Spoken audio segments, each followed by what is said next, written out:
333 Contemporary News. I'm Vera Johnson, bringing you your daily news, and today we examine the epidemic of the opioid addiction sweeping through the nation. A recent surge in opioid addictions has been flooding through North America, resulting in hundreds of thousands of deaths throughout communities. Opioid addiction does not discriminate against age, sex, gender, or ethnicity, and has become a crisis that is making its way into the homes of thousands of individuals. More recently, a Netflix documentary called The Pharmacist gives an in-depth view of the devastating effects the opioid crisis has had on families.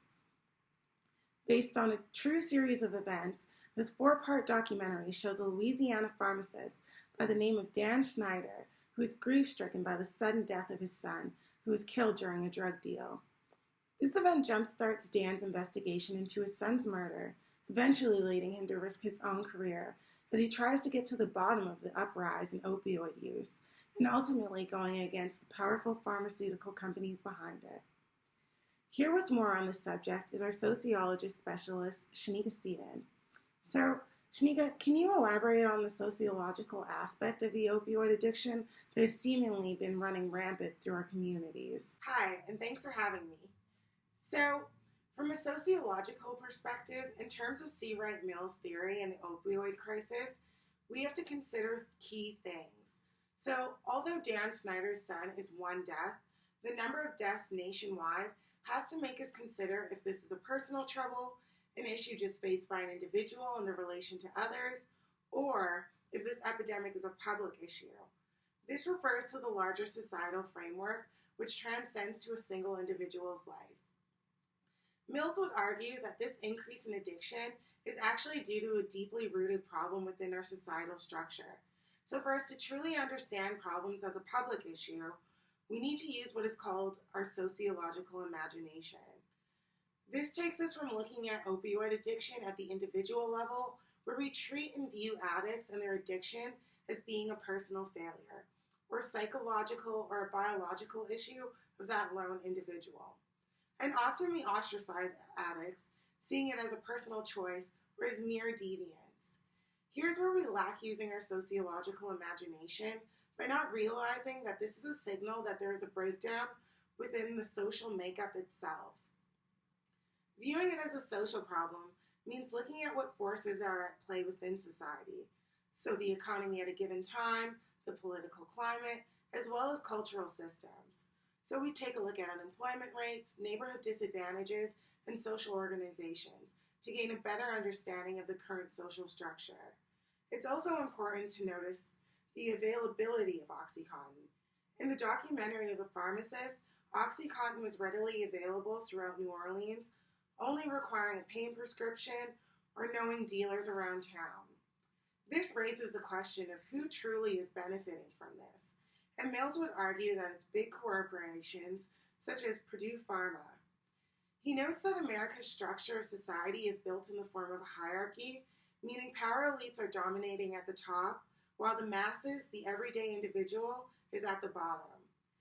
This is a strength of this theory, and that it's still apparent in today's society. Purdue Pharma made billions of dollars with the OxyContin industry, using it as a pacification to the masses. Even with its known addictive qualities, mass marketing was distributed in multiple forms, one being sales teams. These sales teams would sell OxyContin in high quantities to doctors, physicians, and hospitals, promoting it as a miracle drug. This exposure gave individuals a false consciousness of OxyContin being something that is to be accepted and normalized, as individuals were getting pain relief almost instantly. The representation of Oxy in the media, along with the backing of medical doctors and institutions, were forms of coercion, manipulation, combined with the use of authority. With these semi-legit powers at work, and the OxyContin as a material comfort and a distraction for the masses, we've accepted the rationality behind pharmaceuticals, but don't entirely understand the reason. Here's another strength of the theory, as we can see how those at the top of the hierarchy dictate the masses, although there have been countless deaths relating to OxyContin. Lastly, we can see how Dan the pharmacist, a white-collar worker, began to use his sociological imagination. He realized the increase of people entering the pharmacy that were being prescribed large doses of oxy and became aware of his alienation from his profession. Essentially, corporations tried to legitimize their product, but Dan began to recognize the surge in prescriptions was strictly for profits and to make the rich richer, and that he was being used as a tool in the larger bureaucratic system, causing him psychological alienation, which is another strength, as Mills theorized this was an outcome in white-collar work, as it had so much rationality, but so little reason.